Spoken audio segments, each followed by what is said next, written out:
السلام علیکم ناظرین، آج پاکستان کا اسرائیل کو تسلیم نہ کرنے کی وجہ بیان کروں گا۔ مزید ویڈیو شروع کرنے سے پہلے اگر آپ میرے چینل شامی ٹی وی بنائے ہیں تو سبسکرائب کریں۔ اسرائیل نے ماضی میں فلسطینیوں اور اس کے عرب پڑوسیوں کے ساتھ دستخط کیے ہوئے تمام معاہدوں کو توڑا ہے، اس لیے یہ توقع کرنا بیوقوفی ہے کہ اسرائیل پاکستان کے ساتھ کیے گئے تمام معاہدے کی پاسداری کرے گا۔ بنیادی وجہ یہی ہے کہ پاکستان نے اسرائیل کو تسلیم نہیں کیا کیونکہ اسرائیل اپنے معاہدے کی پاسداری نہیں کرتا۔ کوئی بھی حکومت اتنا اہم فیصلہ عوام کو اعتماد لیے بغیر نہیں کر سکتی، جس کی بڑی وجہ اسرائیل کے بارے میں عام لوگوں کے جذبات ہیں جو کئی دہائیوں سے ایک غاصب قوت سمجھتے ہیں۔ یہ معاملہ پاکستان کے لیے قدر اہمیت کا حامل ہے، اس پر عوامی ریفرنڈم تک کی ضرورت پیش آ سکتی ہے۔ سب سے پہلے یہ ہے کہ اسرائیل نے ماضی میں فلسطینیوں اور اس کے عرب پڑوسیوں کے ساتھ دستخط کیے ہوئے تمام معاہدوں کو توڑا، اس لیے یہ توقع کرنا مشکل ہے کہ اسرائیل پاکستان کے ساتھ کیے گئے تمام معاہدے کی پاسداری کرے گا۔ اسرائیل نے تاریخی طور پر کبھی بین الاقوامی قوانین یا بین الاقوامی معاہدوں کا احترام بھی نہیں کیا۔ اسرائیل فلسطین کے لیے دو یا ایک ریاستی حل میں کسی کے لیے بھی سنجیدہ نہیں۔ اگر ایسا ہوتا تو اسرائیل اقوام متحدہ کی قراردادوں کو تسلیم کرتا اور امریکہ، اسرائیل اور متحدہ عرب امارات کے مابین ہونے والے میثاق ابراہیم کے بعد مقبوضہ علاقوں سے دستبردار ہو جاتا، مگر ایسا نہیں ہوا۔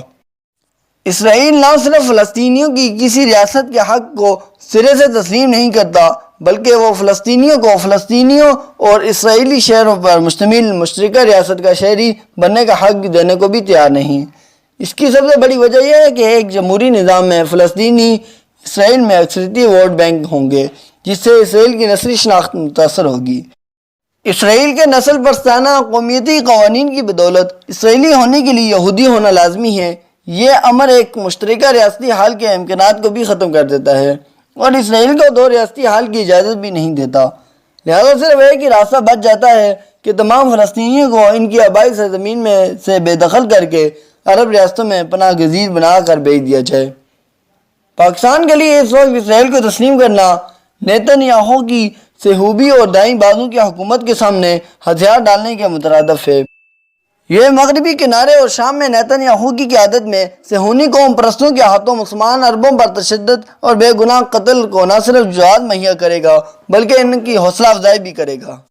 اسرائیل کو ابھی تک تسلیم کرنا بیرونی دباؤ اور مجبوری کے تحت کیا جائے گا۔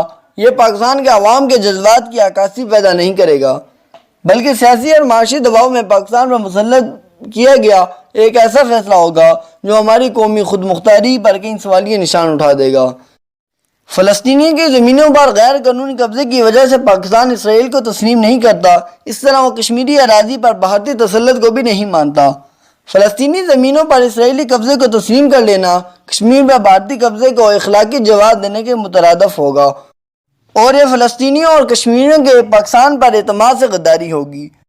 ابھی اسرائیل کو تسلیم کرنا نہ صرف پاکستان کو مسئلہ کشمیر پر مسلم اقوام کی حمایت سے محروم کر دے گا بلکہ اس سے ایران کے ساتھ پاکستان کے تعلقات کو بھی نقصان پہنچ سکتا ہے جو ہمارا ایک اہم ہمسایہ ملک ہے۔ یہ قدم پاکستان کے لیے سفارتی اور معاشی تنہائی کا باعث بھی بن سکتا ہے جس سے سی پیک منصوبے کو بھی نقصان پہنچے گا۔ پاکستان ایک کمزور ریاست کے طور پر دیکھا جائے گا جس کی اپنی کوئی خود مختار پالیسی نہیں ہوگی۔ ایک ایسا ملک جس نے غیر ملکی دباؤ میں آ کر اسرائیل کو قانونی حیثیت دے دی جس کا وہ حقدار نہیں۔ اس کا ایک اہم پہلو یہ بھی ہے کہ اس وقت پاکستان UNHRC کا رکن بھی ہے اور اس تناظر میں ایک غاصب طاقت کو جائز قرار دینا ایک تاریخی غلطی ہوگی اور یہ عمل پاکستان کی ساکھ کو ناقابل تلافی نقصان پہنچائے گا۔ اسرائیل کے حامیہ بیانیے رکھنے والے تجزیہ کاروں کے عقائد کے برعکس اسرائیل کو تسلیم کرنا پاکستان کے لیے عسکری طور پر زیادہ سود مند ثابت نہ ہوگا۔ اس کی بڑی وجہ یہ ہے کہ پاکستان اسرائیلی دفاعی منڈی میں بھارتی فوج کی قوت خرید سے مقابلہ نہیں کر سکے گا جو پہلے ہی وہاں اپنے قدم بڑی مضبوطی سے جما چکی ہے۔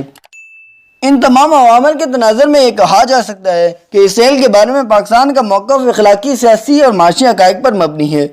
اسے اس وقت تک نہیں بدلا جانا چاہیے جب تک کہ اسرائیل میں ایک اعتدال پسند حکومت قائم نہ ہو جو فلسطینیوں پر ہونے والے ظلم کو ختم کر کے اپنے پڑوسی ممالک اور فلسطینیوں کے ساتھ دو ریاستی حل یا ایک مشترکہ جمہوری ریاست کے حل کے تحت مسئلہ فلسطین کا تصفیہ کر کے خطہ میں پائیدار امن قائم کرنے کی خواہشمند نہ ہو۔